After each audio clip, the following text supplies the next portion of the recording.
Everyone, so as you can see some of my past but recent videos, I've been getting into internet protocol IP cameras. You call them security cameras if you want to, but the price of these things have been coming down over the last several years and the quality has been going up. So they're pretty fun devices to play with. What you're looking at is an inside one from the brand Hikvision. It's a brand out of China that they are an OEM for several different other vendors. They rebrand a lot of things, and basically, anyway, they've become very popular on the market, mainly for an outside one that I also have.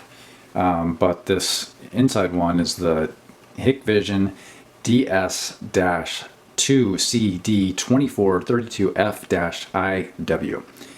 And the big thing about this particular brand is the ones that are most popular are they're at 3 megapixels, which doesn't sound like a lot for a digital camera or anything like that, but for a security camera, that's a pretty impressive quality.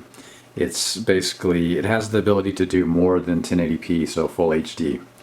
It can do 1080p very well at 30 frames per second. It can do above that at basically 20 frames a second.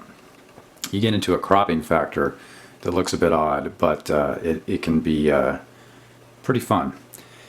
So this one is kind of amazing in that let me just read some of the specs to you, all right? So 3 megapixels, it will go to 2048 by 1536 resolution.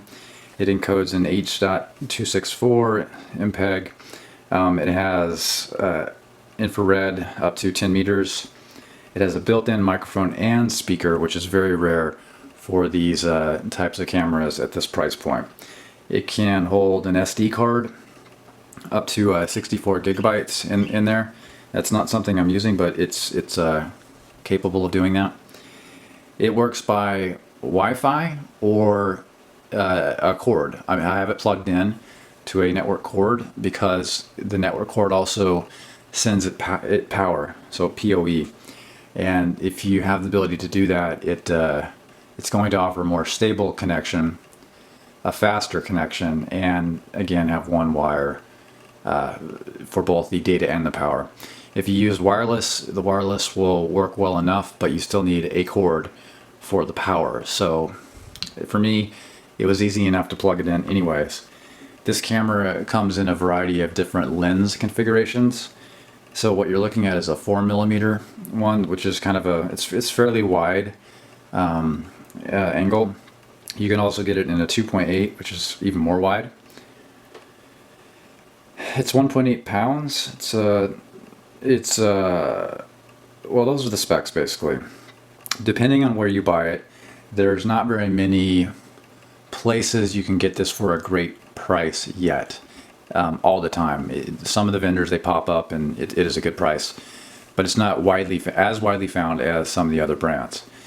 So what does that all mean? You can get it on Amazon, you can get it at some local security vendors, local meaning smaller business, but still over the internet, for less than $200. I would say a good price in May 2014 is probably around the 169 to 180 price point US dollars. I would consider that a good price. Anything above that for a US product, I would wait. Now with this brand, you have the ability to order direct from Chinese vendors through the internet, and you can get them for about $75 to $100 less. And there's nothing wrong with doing that. You may end up getting a Chinese language model or a Chinese configured model. Again, nothing wrong with that. People have been doing that from the forums I've been reading. You then get into some challenges with firmware.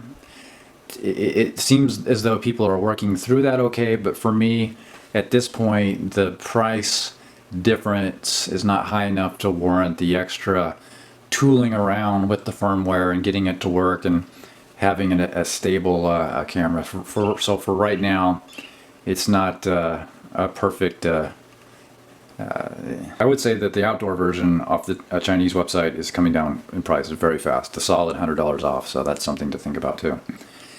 So why do I like this camera? The image quality is amazing, and just the fact that you can do all these different things with it, the speaker, the microphone, the PoE or the Wi-Fi, the infrared, the 30 frames per second is great.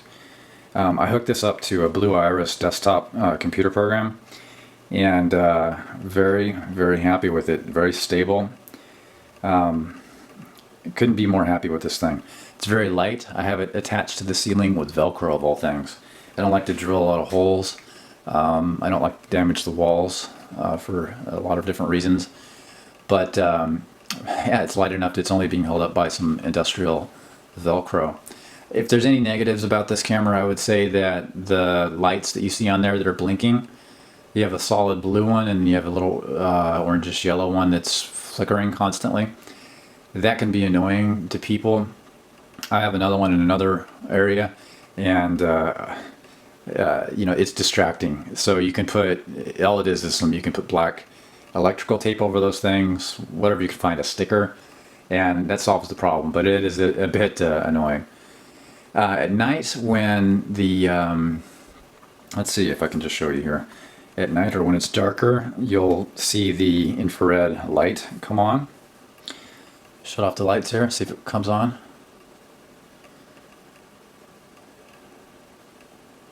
Should hear a little click. Yep, there we go.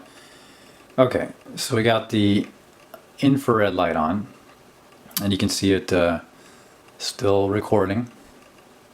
Okay, we're gonna go back with the lights and you'll see it come off again.